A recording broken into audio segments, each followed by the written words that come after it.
There's plenty to be afraid of when you're a kid. Of course, lots of things we should be afraid of we're totally oblivious to, like war or cancer. But there are some experiences, particularly at a young age, that can shape how we traverse the world as we grow.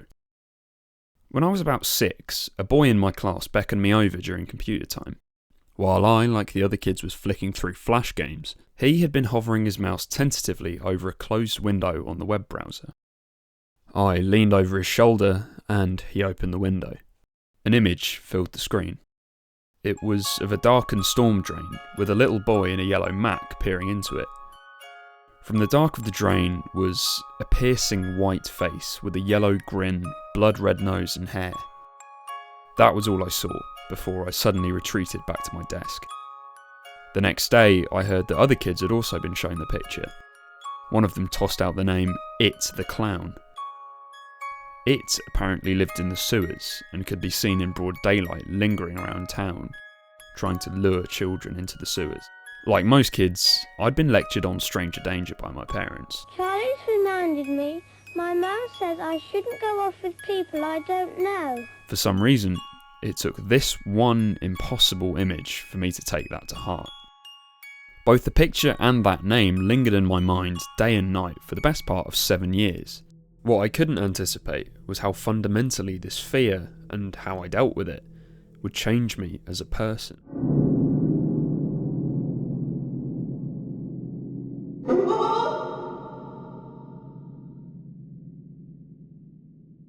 Over time, a string of repetitive nightmares ensured that what I had developed into a fully fledged phobia. It was made worse by the fact that soon after I saw the picture, on CBBC, an episode of the kids' Doctor Who spin-off, The Sarah Jane Adventures, was broadcast, centred on a shape-shifting, child-eating clown called Oddbob.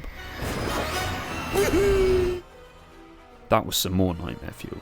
It got to the point that when I was about 12, in an English lesson about the uncanny, when my teacher changed the PowerPoint slide to reveal the very same picture that had terrified me all those years ago, I hid under the table. I'd later find a name for my terror: coulrophobia. The fear of clowns is a widely documented phenomenon. At once buffoonish and in control, childish and grown up, extroverted and disguised, it's not hard to see how they persistently stir feelings of anxiety for people of all ages. Coulrophobia is broadly irrational, of course, though the notion of a harmless clown has been irreversibly damaged by the horrific case of birthday performer turned serial killer John Wayne Gacy, who brutally murdered at least 30 young men over the 70s and 80s in America. I didn't know any of this, of course. For me, the horror of a clown boiled down to their fundamentally paradoxical nature, the fact that you can't tell exactly what they're thinking. Despite my fears, I didn't really take actions to avoid them. While not exactly accurate, the name It the Clown was enough for me to eventually locate the source of my nightmares. I don't know how old I was exactly when I found Stephen King's It, but I had tolerated enough lightning-fast Google searches to discern that what I had seen all those years ago was a still from the 1990 TV miniseries adaptation of King's novel. As time went on, I found out that the clown, Pennywise, here played by Tim Curry, was just one face of the ancient interdimensional creature referred to in the novel as It.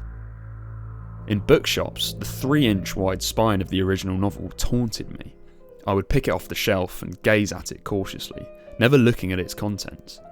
The cover was pretty vague, a horizon at sunset with a small figure running across, but with one small detail that always sent chills down my spine: a bunch of balloons trailing behind him.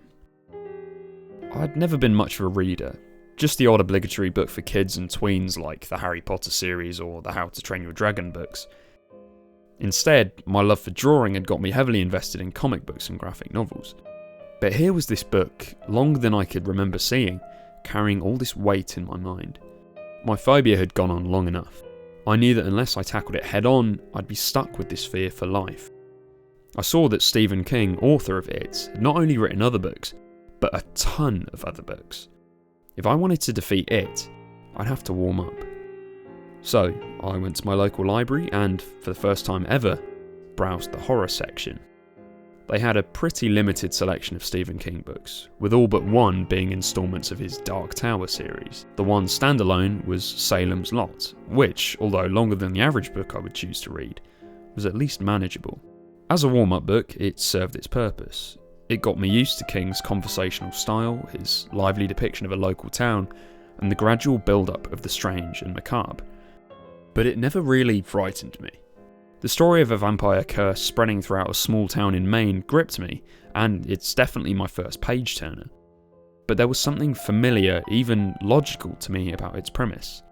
I knew what a vampire was, I knew what its fictional weaknesses were, but a sewer-dwelling clown just didn't make sense. It was around this time that the killer clown craze took place, with reports of sightings of the masked freaks wandering around and intimidating people flooding the news. One had apparently been seen lurking in a graveyard in the next village, or so I had heard at school. A few weeks after I finished Salem's Lot, I found it for sale in a charity shop for about £1. It was a slightly shorter, squatter edition with a cover I hadn't seen before. Somehow that made it easier to crack open, looking different from the copy I had sheepishly stared at for the last several years. The novel, of course, opens with the infamous storm drain scene. In 1957, a little boy called Georgie chases a paper boat, made for him by his brother Bill, down the street on one of the wettest days that summer. A current of water feeds it into the mouth of a storm drain, but before he gives up and goes home, he hears, "Hi, Georgie." Of course, as we all know, it doesn't exactly go well for Georgie, and he's never seen again in the book. Well, not alive, at least. Once I got past this, the scene that had stayed with me for most of my prepubescent life, I was hooked through the following 1,000 pages.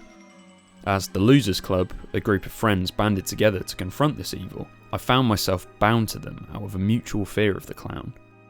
Naturally, it's pretty much impossible to sustain terror for over 1,000 pages, so King instead dedicates most of his time to faithfully reproducing the experience of childhood, with the parallel plot about the adult losers returning to the town of Derry, allowing for some touching reflections on what it means to grow up. Ironically, it is a pretty perfect book for kids. Alright, not young kids, and content-wise you really shouldn't be showing this stuff to anyone younger than 13, but at the core of the novel is quite a surprising story which King cites as his inspiration. The classic fairy tale, Three Billy Goats Gruff. Rather than a trio of talking livestock taking on a troll under a bridge, the children of Derry must learn to confront their fears in the embodied form of it, in what is essentially a classic fairy tale narrative. Of all the genres, horror seems the least appropriate for a younger audience at first glance. Beyond the frequently high levels of graphic violence as well as psychological terror, which legally bar children from consuming it, horror stories are typically rooted in the everyday experience of adults, usually centering on increasingly threatened family dynamics, sometimes serving as allegories for complex social injustices. Alright, Vince, hit him in the head, right between the eyes. With fantastical horror standing in for real-world concerns. But the only time in our lives when we are genuinely afraid of the supernatural is when we're children, before the boundary between fact and fiction has fully materialised. Horror is where we go to render our rational fears irrational, and vice versa. To exercise our anxiety towards the world. Watching a horror film is, in a way, an act of indirectly confronting whatever frightens us, containing our fears within a couple of hours. I can quite confidently say that confronting it was one of the most important formative experiences for me. It's not a perfect book. There are some admittedly pretty gratuitous and freaky choices made on King's part, particularly towards the end, but it was exactly what I needed. I can remember walking across the fields near my house at the time I was reading it, many of which were lined with drainage ditches and sewage pipes, recalling scenes from the novel in my head. Not with fear, but fondness. It was that book that got me into horror. From then on, I went back and watched the 1990 miniseries and then the 2017 remake when it came out. I also read more of King's work, with standouts being Pet Sematary and particularly The Shining, the Kubrick adaptation of which is now my favourite film of all time. I've been drawing since I can remember, and around this time I was at my most productive. I produced sketch after sketch of Pennywise, trying out different mediums and pushing myself to try and capture the vivid images I had thought up while reading the novel. It's also the book that got me into reading. Without it, I don't know how long it would have taken me, if ever, to get into reading regularly. It's that habit that introduced me to many of the things I'm now obsessed with, like Beckett and Borges, who I've made videos on. I wouldn't be studying literature right now if it weren't for it, and I probably wouldn't have this channel.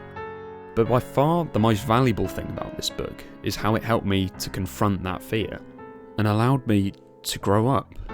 It's a story about not moving past, but meditating on your childhood, working through it and integrating it into who you are as an adult, about taking things into your own hands. Now, I'm not for a moment going to suggest that reading a 1,000-page book is equivalent to defeating a murderous interdimensional monster, but the story King tells is one that resonates greatly with adolescence, a time when we gain agency and the responsibility to face our fears. Since it, I've found books that have gripped me more, books that have opened me up to new ideas, changed my tastes. I don't think it's perfectly written. In fact, I'm hesitant to revisit it, not just because of its length, I don't really have that sort of time anymore, but because if anything, I'm afraid to alter the memory I have of reading it for the first time. For me, the adult portion of the book has always been the weakest, and I don't think 20-year-old me would get nearly as much out of it as I did when I was the age of the tween protagonists. But I honestly don't think I'd be the person I am today without it.